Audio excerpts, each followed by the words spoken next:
설교의 시작을 질문으로 시작해 보겠습니다. 한 사람이 돌릴 수 있는 훌라후프는 몇 개일까요? 여러분은 몇 개까지 돌리실 수 있으세요? 한 개? 네, 어느 정도 돌릴 것 같아요? 두 개, 세 개. 그러나 정말 많이 돌린다면 몇 개까지일까요? 그냥 제가 질문하고 제가 대답하는 거예요. 제가 살던 우리 중문에서 제가 살지 않았습니까? 중문에 동춘 서커스가 있었어요. 지금은 없어졌는데 거기서 한 사람이 돌릴 수 있는 훌라후프 개수를 봤어요. 제가 세봤거든요. 최소한 40개에서 50개예요. 그리고 가운데 있는 분들은 마지막 손가락, 이 손목까지도 마지막으로 돌리시는 걸 봤어요. 그렇다면 제가 또 여러분에게 묻겠습니다. 도대체 이 많은 훌라후프를 어떻게 돌릴 수 있느냐는 거예요. 몸이 유연해서요? 뭔가 특별한 기술이 있어서요?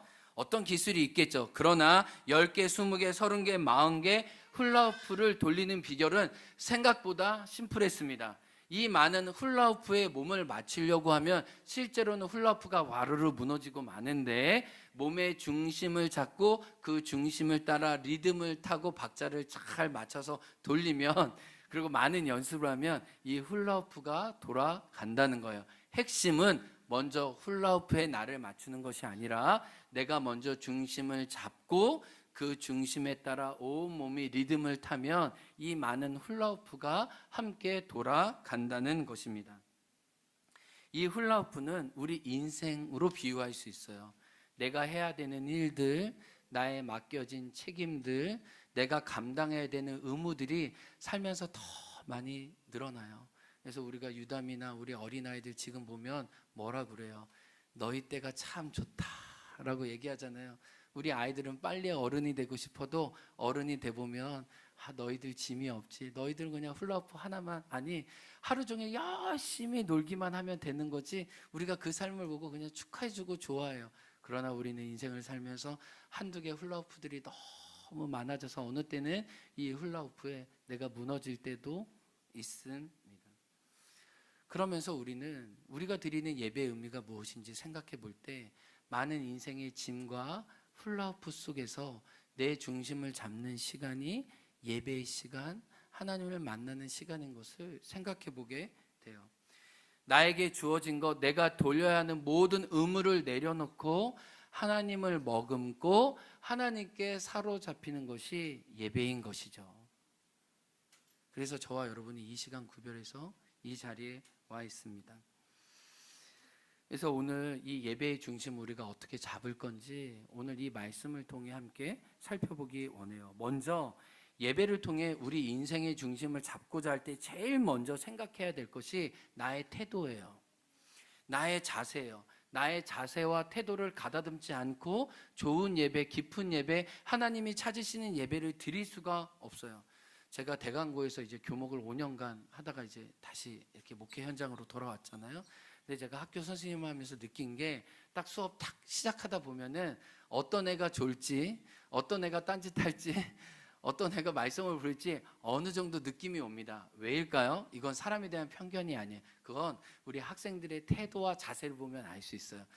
어떤 학생들은 이미 제가 왔지만 저를 응시하지 않고 친구와 떠들 준비와 몸을 기울여서 그들을 만날 준비를 이미 하고 있어요. 그 자세를 통해 아이고 오늘 좀 지도가 필요하겠구나, 오늘 좀 씨름을 하겠구나, 이런 생각합니다. 어떤 친구들은 이제 그래도 기독교 이 교과서 책을 펴야 되는데 무슨 시간인지도 모르고 막 허둥벌둥 해가지고 저를 만나는 듯이 놀래가지고 막 교과서를 피는 친구 있어요. 그러면 그 수업이 좀 어려울 수 있겠다, 그런 친구들이 많을수록 예상을 합니다.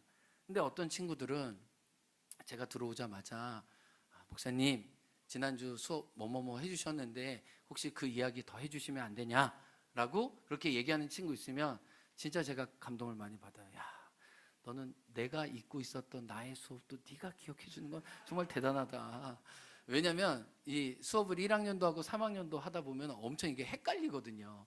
그리고 제가 이렇게 순서대로 나가는 게 아니라 그때 이제 필요한 것들을 같이 나누기도 하기 때문에 밤마다 섞이는 경우가 있거든요.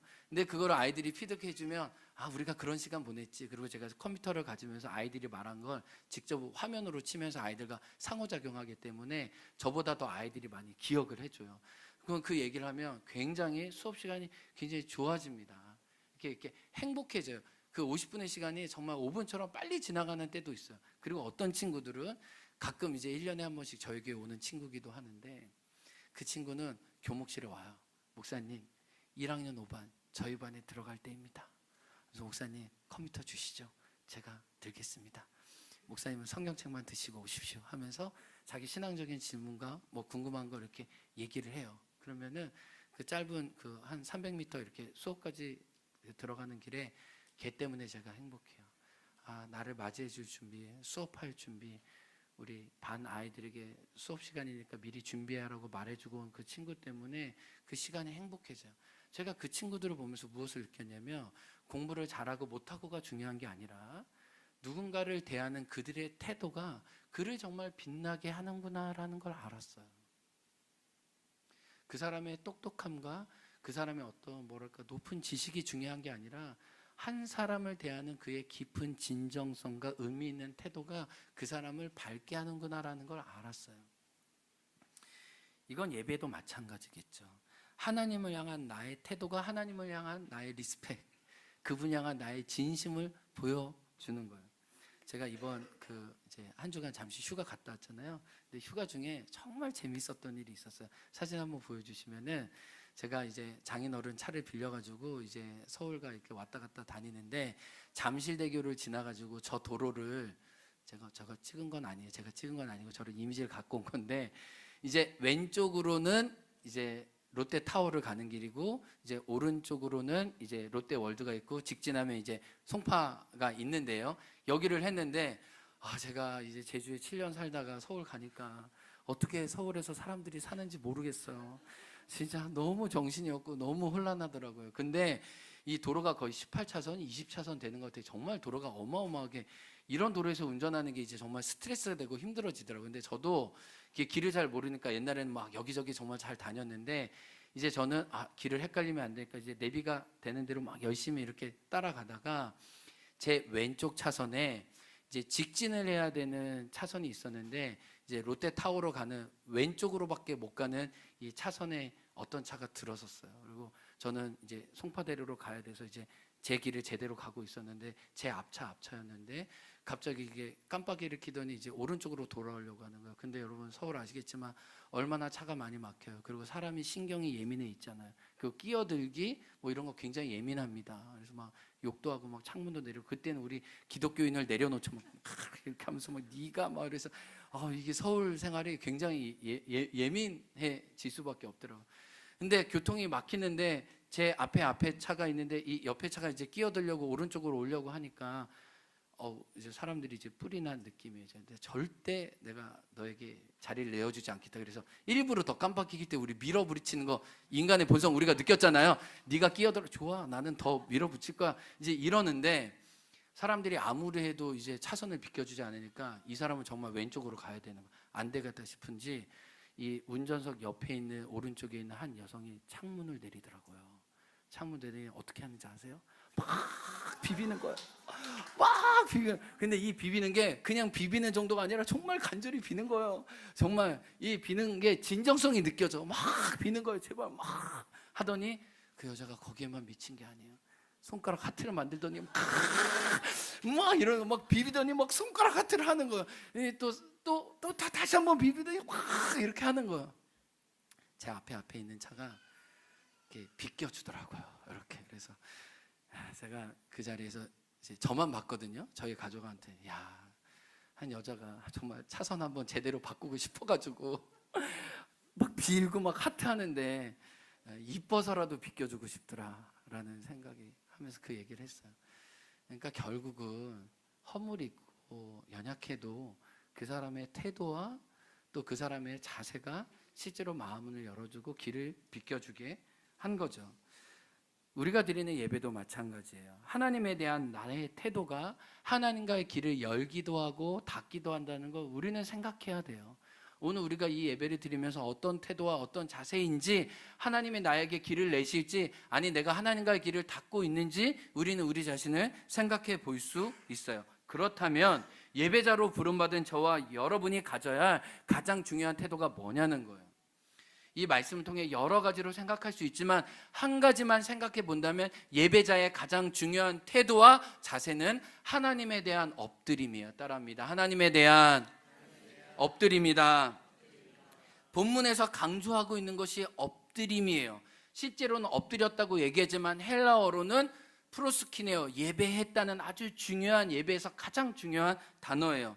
시몬은 우리가 이 말씀의 배경을 잘 알듯이 자기의 배에 찾아오신 예수님을 마주했어요. 근데 그 예수님은 랍비가 아니었어요. 그냥 위대한 치유자 정도가 아니었어요.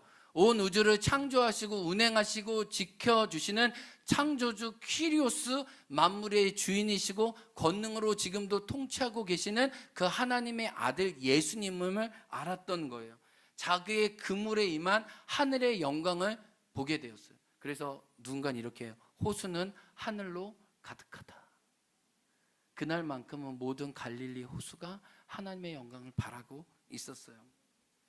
그리고 놀랍게도 자기에게 찾아오신 그 예수님은 시몬 베드로가 알아들을 수 있는 언어로 말을 걸고 찾아오셨어요. 그때 시몬이 할 수 있는 유일한 것은 엎드려 예배하는 것이었어요. 오늘 7절과 8절 말씀 함께 보기 원합니다.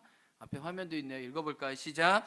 이에 다른 배에 있는 동무들에게 손짓하여 와서 도와달라 하니 그들이 와서 두 배의 채움에 잠기게 되었더라. 시몬 베드로가 이를 보고 예수의 무릎 아래에 엎드려 이르되 주여 나를 떠나소서 나는 죄인이로소다 하니, 두 가지 단어에 주목하고 싶은데 8절에 시몬 베드로가 이를 보았다, 이를 보고 예수의 무릎 앞에 엎드렸다. 먼저 보았다에 집중하기 원해요. 시몬은 보았습니다. 이는 다만 시야로 물리적으로 보았다는 말이 아니에요. 물고기가 가득 찬 만선의 꿈을 이루었다, 다만 그 표현이 아니에요. 여기서 보았다는 것은 존재론적인 전환을 말하는 거죠. 자기 앞에 서신 분이 누구인지 또 내가 누구인지 알았다는 거예요. 그래서 호칭이 변하잖아요. 그 전에는 이 본문 구절에 랍비여, 선생님이여 부르다가 엎드리는 순간 그 예수님을 퀴리오스, 주님이시여, 창조주이시여, 하나님이시여 라고 바꾸고 있어요. 예수님을 봤어요. 보는 순간 그분에 대한 정의가 달라졌어요. 그리고 그분을 보는 순간 나에 대한 이해도 달라졌어요. 나 괜찮은 그냥 소시민이었는데, 그냥 이스라엘의 회복을 위해 열심을 가진 사람이었지만 그냥 일상을 살아가고 있는 사람이었는데, 자기가 무엇으로 보였습니까? 그 예수님을 보자 주여 나를 떠나소서 나는 죄인입니다. 보았지만 다르게 본 거예요. 마치 헬렌 켈러가 설러반 선생님에게 언어를 처음 배웠을 때 그가 이 정원에 있는 우물에 가서 물을 막 선생님이, 설러반 선생님이 틀어주고 난 다음에 이 물을 마시게 하고 느끼게 하고 난 다음에 그의 손에 뭐라고 썼어요? WATER, 워터라는 단어를 처음으로 써줬잖아요. 헬렌 켈러가 그의 책에서 뭐라고 얘기하냐면 그 워터라는 말을 처음 선생님께 들었을 때 새로운 세계가 자기에게 열려졌다고 얘기해요. 어떤 사물과 존재, 각각 그들의 고유한 이름이 있음을 알고 그 이름들을 배우기 시작한 거예요. 그 첫 단어가 워터였다는 거예요. 시몬 베드로도 마찬가지였어요. 처음으로 하나님이 누구신지 내가 누구인지 아는 시작의 문을 열어간 거예요. 새로운 영적인 세계, 하나님 나라가 그 시몬에게 열렸다는 것을 오늘 본문은 이야기해주고 있어요. 그렇게 믿음으로 하늘의 세계가 이 땅에 임하면 저와 여러분에게 찾아오는 반응이 바로 엎드림, 예배라는 것을 오늘 본문은 이야기하고 있어요. 그래서 프로스키네어, 엎드리다가 실제로는 주님을 예배하다는 거예요. 근데 그 예배는 지극히 수동적이에요. 그러나 지극히 적극적이에요. 어떤 면에서 수동적이에요? 하나님이 하신 일을 보고 감격하고 거기에 응답하는 것이기 때문에 수동적이에요. 그러나 나의 적극적인 반응은 뭐예요? 엎드림으로, 항복함으로, 그분에게 두 손을 들므로 수동과 능동이 만나는 게 프로스키네어, 예배라는 것을 오늘 본문은 알려주고 있어요.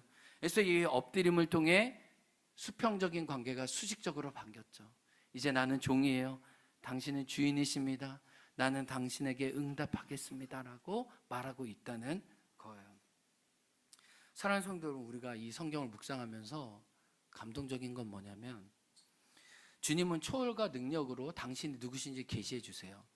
시몬에게 제일 중요한 건 뭐였어요? 내가 밤이 새도록, 성경에 뭐라고 얘기해요? 물고기 한 마리도 잡지 못했다. 현대어나 그 다른 버전에 보면 피라미 새끼 한 마리도 잡지 못했다는 거예요. 올챙이 같은 조그만 물고기도 잡지 못했다는 거예요. 여러분, 이것 자체도 기적이에요.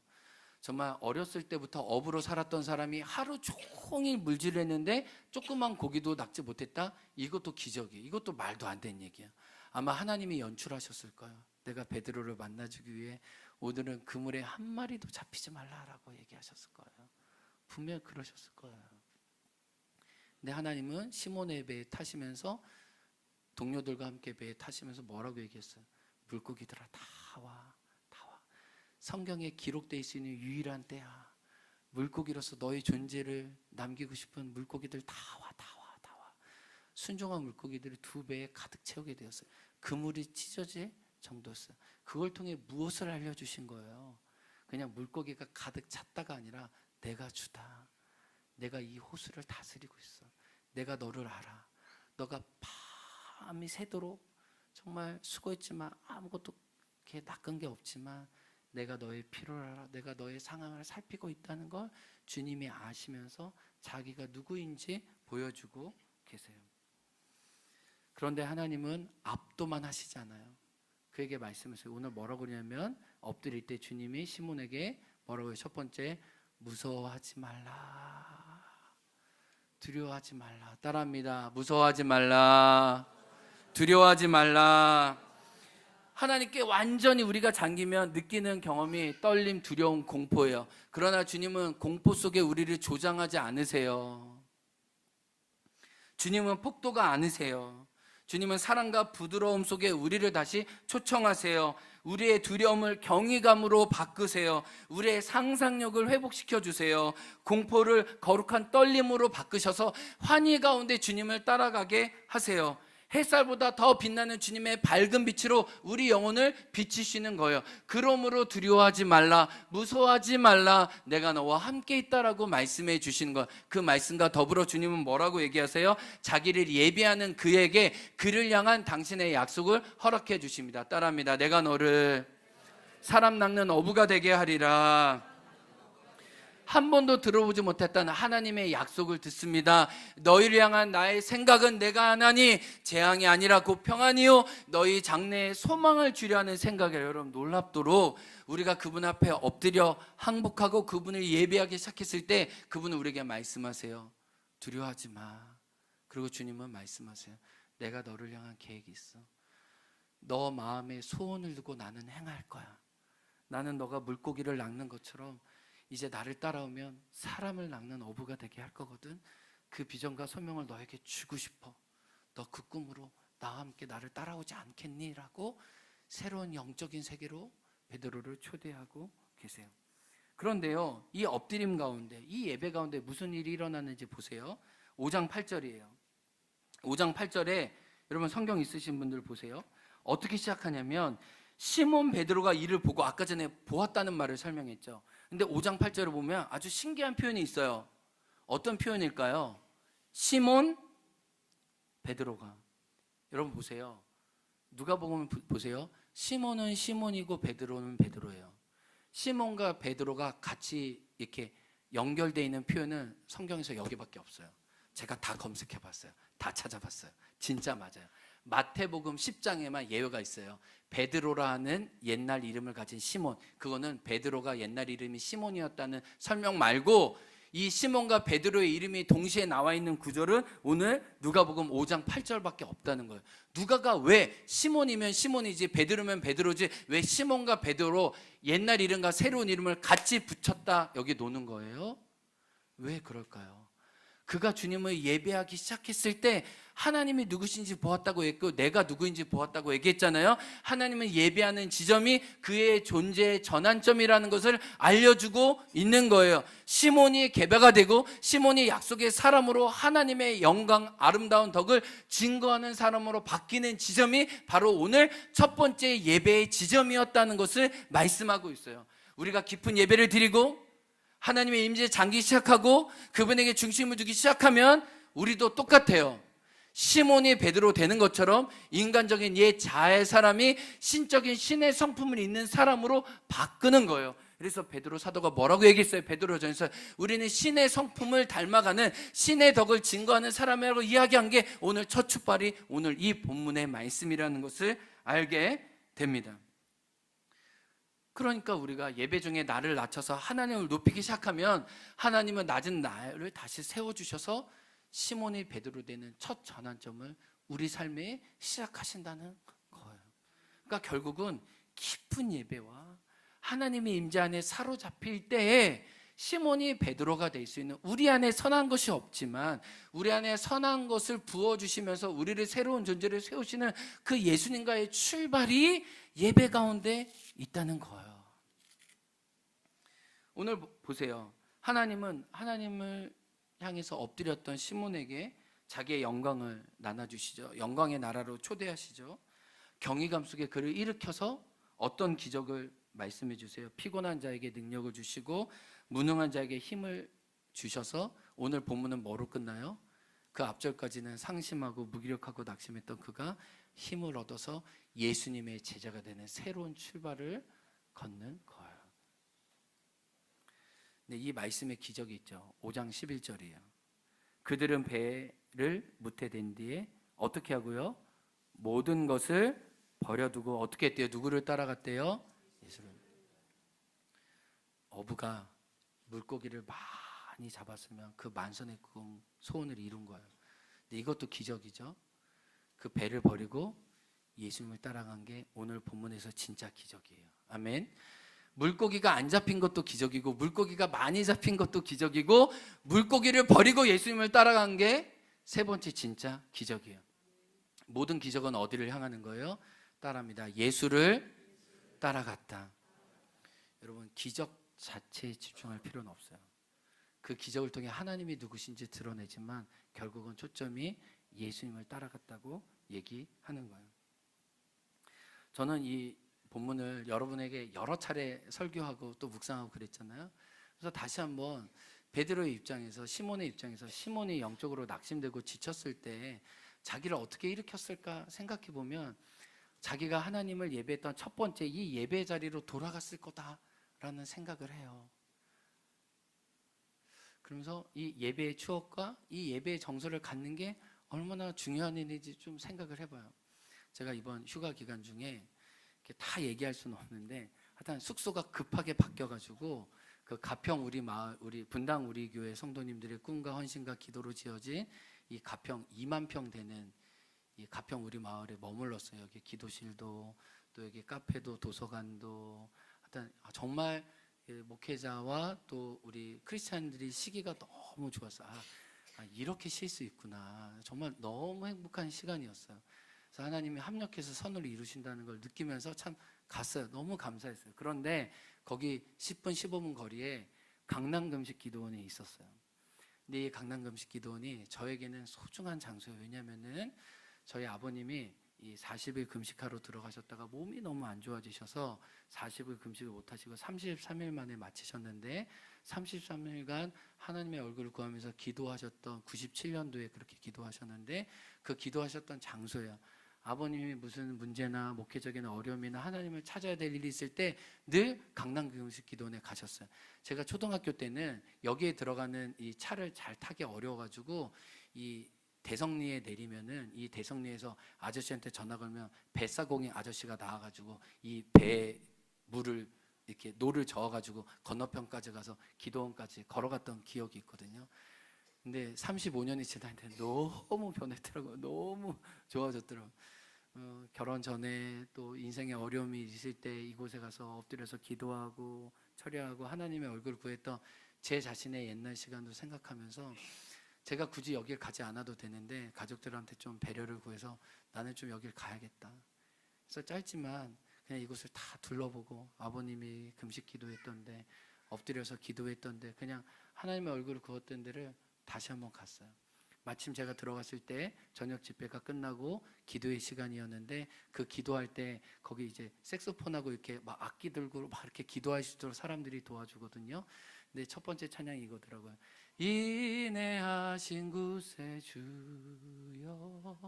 내 말 들으사 죄인 오라실 때에 날 부르소서 하는데 막 옛날 기억과 옛날 정서가 막 나는 거야.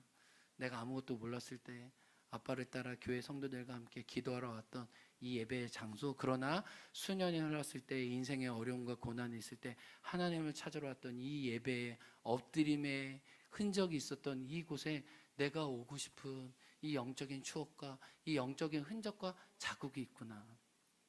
연엄한 집으로 돌아가는 게 아니구나 생각했어요.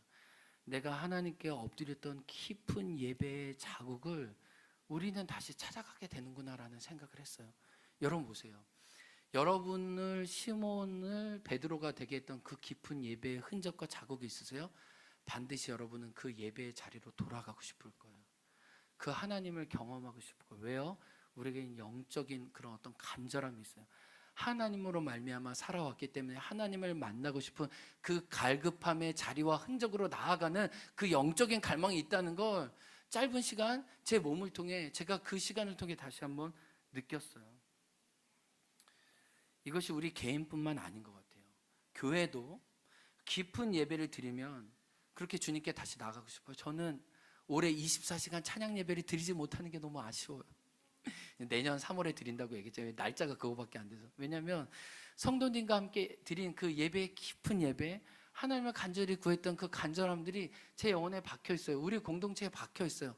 우리는 24시간 찬양 예배가 힘들 거라는 걸 알아요. 그러나 우리가 그 일을 기쁨으로 감당할 건 그 깊은 예배의 흔적이 우리를 살리고 우리를 다른 방향으로 나아가게 한다는 걸 알기 때문에 우리는 계속적으로 그 걸음으로 나아갈 거예요. 우리 7월 한 달 동안 예배의 깊이가 더 깊어졌다고 저는 믿어요. 특별히 유치부, 아동부, 청소년부 다음 세대의 예배를 살리기 위해 모든 세대가 정말로 함께 주었어요. 모든 부서의 공통적인 기록이 우리만 했다가 아니라 모든 성도님과 함께 이 여름 예배 사역을 진행했다라는 공통적인 반응이 있었어요. 저도 아동부 이 여름 성경학교 토요일 날 둘째 주에 시작할 때 아이들과 이 자리에 앉아서 같이 찬양하면서 하나님께 감사했어요. 하나님, 제가 어렸을 때 저를 하나님 만나주시고 저를 목회자 되게 도와주셔서 아이들과 함께 예배할 수 있는 이 자리에 저를 불러주셔서 감사해요. 하나님, 이 예배의 영광과 감격을 제가 어느 것과도 바꾸지 아니하겠습니다라는 기도가 제 안에 나왔어요. 아이들과 예배하면서 그냥 예배가 그냥 잘 되기를 원하는 사람이 아니라 저도 예배하기를 원했어요. 예배가 너무 소중했어요. 예배가 저를 치유하고 회복하고 감동하는 걸 알았어요. 이건 저의 고백뿐만 아닐 거예요. 우리 모두의 고백일 거예요. 사역이 끝났지만 우리가 공허하지 않는 것은 우리가 예배를 드렸기 때문이에요. 하나님을 만났기 때문이에요. 하나님의 임재 안에 머물도 우리가 함께 힘썼기 때문에 실은 사역 중에도 우리가 지치지 않았던 거예요. 특별히 예배가 자라나고 있는 세대가 있습니다. 그걸 좀 말씀드리고 싶어요. 우리 청소년부예요. 지난주까지 2박 3일 청소년부 수련회를 했습니다. 정말 아이들이 1년마다 많이 변해가는 걸 정말 1년을 주기로 느껴요. 우리 안 나오던 우리 청소년부 우리 찬우? 찬우야. 찬우가 왔어요. 우리 찬우 한번 박수 한번 쳐주세요. 네. 찬우 기도할 때 많이 멀뚱멀뚱했어요. 저한테 많이 맞았어요. 안수 기도 받으면서 찬우야 기도하자, 찬우야 기도. 근데 여기 나왔어요. 우리 청소년부 수련회 끝나는 즈음에 수련회를 마치면서 우리 교사들이 인터뷰를 했거든요. 한번 인터뷰 영상 보시고 청소년들이 어떻게 예배가 깊어지고 있는지 한번 보겠습니다.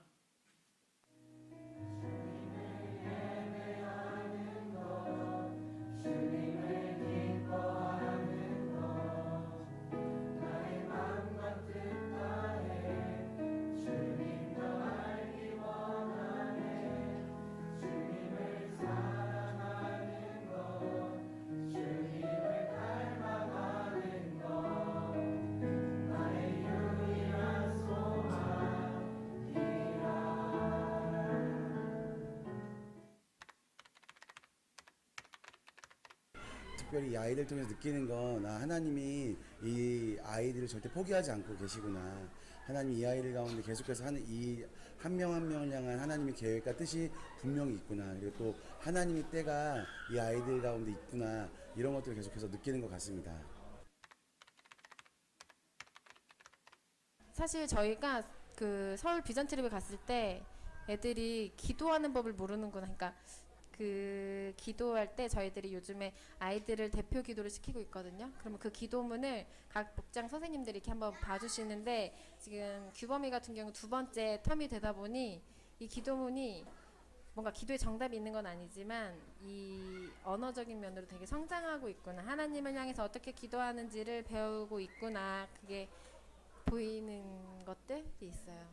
처음에 우리 반 아이들 왔을 때 얘기를 나눠보면은 일단은 빨리 그 목장 모임이나 아니면 말씀 시간이나 예배대에 대한 어떠한 그런 시간이 빨리 지나가길 바라는 마음들이 굉장히 컸다고 생각했습니다. 예. 뭐 언제 끝나요? 뭐 얘기를 하기도 하고 뭐 아이들이 제가 뭔가 어떤 대답 문제를 내거나 아니면 또 좀 나눔을 질문을 던지면 아이들이 이 대답하는 것도 좀 앞에 있는 사람 것도 따라하거나 그런 식으로 좀 약간 성의에 좀 약간 부족한 모습을 보였는데 이제는 그런 부분에 나눌 때도 진심을 다해서 마음을 나누기도 하고 그리고 또 수련회 때 느끼는 거는 아이들이 저한테 계속 보는 거는 그냥 예배 시간이 너무 짧았다. 예.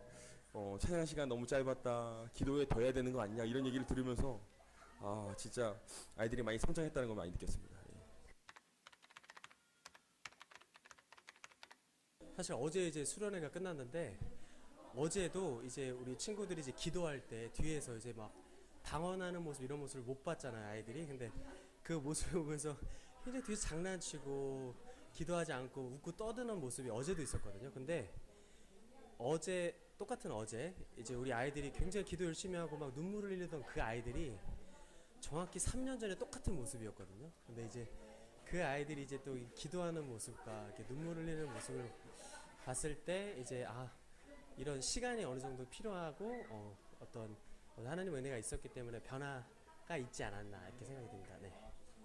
아이들이랑 변화랑 성장하는 것들은 그냥 예배의 태도가 가장 많이 보이는 것 같아요. 일단 예배 시간에 막 지루하고 힘들고 베베 꼬고 했던 친구들이 이제는 예배 시간에 집중하려고 노력하고 하나라도 더 배우려고 노력하고 찬양 한 구절이라도 더 부르려고 하고 모르는 찬양이 있어도 어떻게든 따라 부르려고 하는 것들이 아이들이 그 성장하는 것들을 가장 크게 보고 있는 것 중에 하나라고 생각합니다. 네.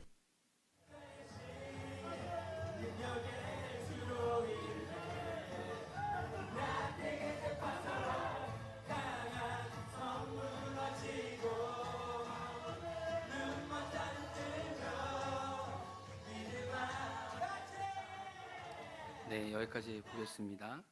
피드백을 보면 기도의 언어가 바뀌고 있다. 예배의 태도가 달라지고 있다. 예배 시간이 짧았다. 기도 시간이 짧았다. 더 기도하고 싶다. 이거는 정말 요즘에 10대기에서 나올 수 있는 고백이 아니에요. 이렇게 끝내면 안 되지 않느냐라는 말을 선생님에게 해주셨다는 거예요. 왜 예배가 힘이고 밥인지 이들이 알아가고 있어요. 강성택 선생님 말씀처럼 3년 전 예배를 구경하던 친구들, 우리 기도를 너무 열심히 하니까 친구 따라 놀러 온 친구들이 2명이 도망갔습니다. 그날 기도회 중에 도망갔죠. 이 교회는 광신적인 집단이구나. 교회라는 것이 이런 거구나. 우리 하일이 말도 교회 처음 나온 애들은 진짜 놀랬을 것 같아요. 갑자기 가만히 있던 애들이 뛰기 시작하고 막 기도를 하기 시작하니까 내 친구가 아닌 것 같은 그 낯설음이 있지 않았겠어요? 근데 그 다음날 다시 또 왔어요. 놀러 애들이.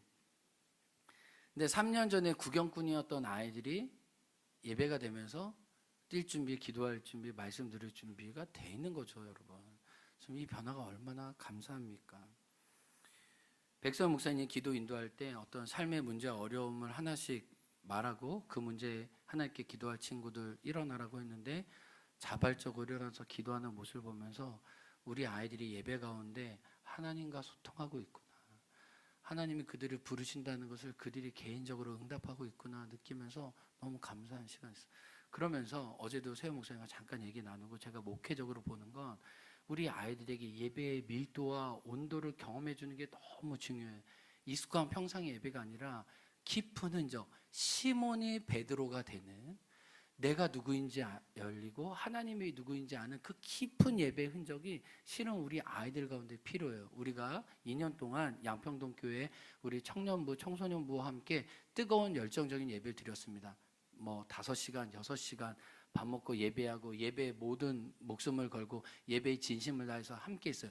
그때 우리 아이들이 예배에 어떤 일이 일어나는지 온몸으로 경험했어요. 이렇게 기도하는 게 감격스럽고 이렇게 하나님을 만나는 게 감동스러운 일인지 그들이 피부로 경험했어요. 이 흔적들이 있으니까 이번에도 아이들이 예배할 준비가 됐더라고요. 뛸 준비가 됐더라고요. 반응할 준비가 됐더라고요.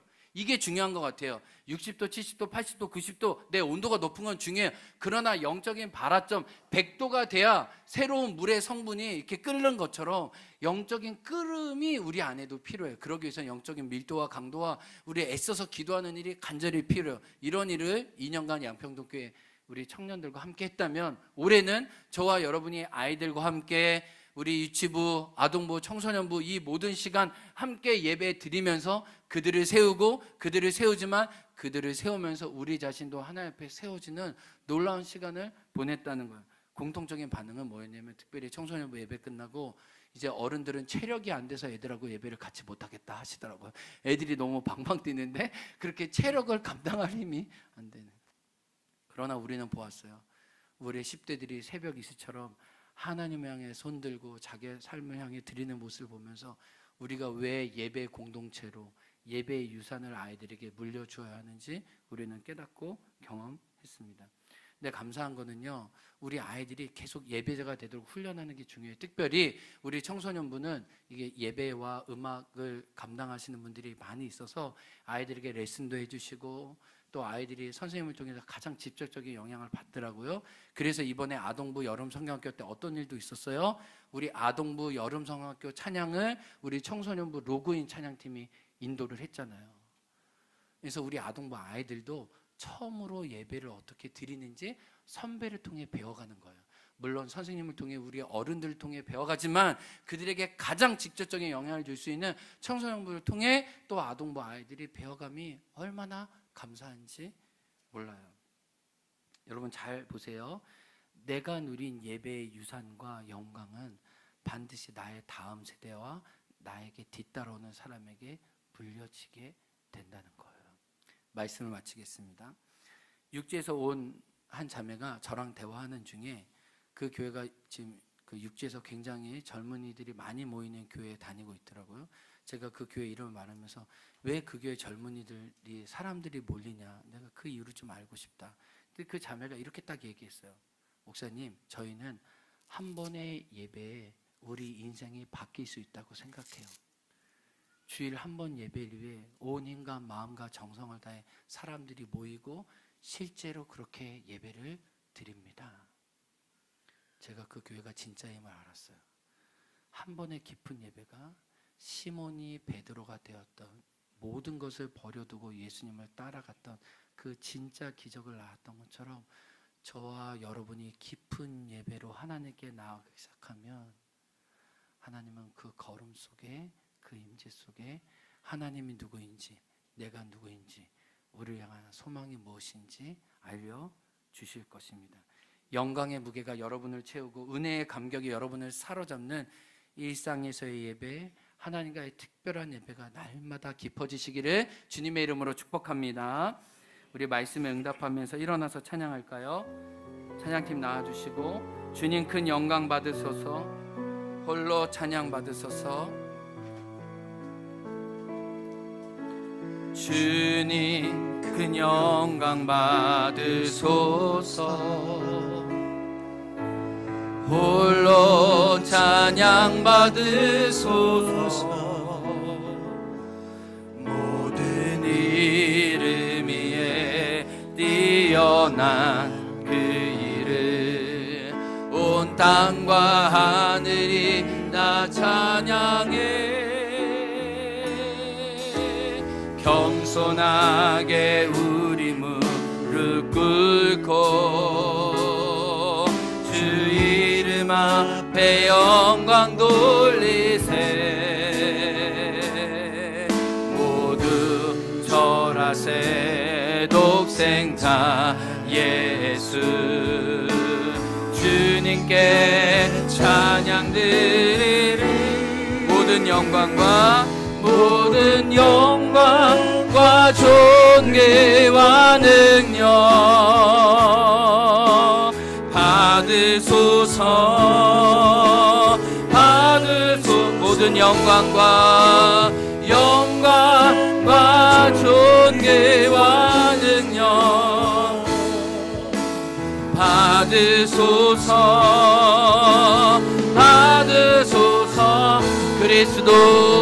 그리스도 살아계신 주님을 예배하는 것,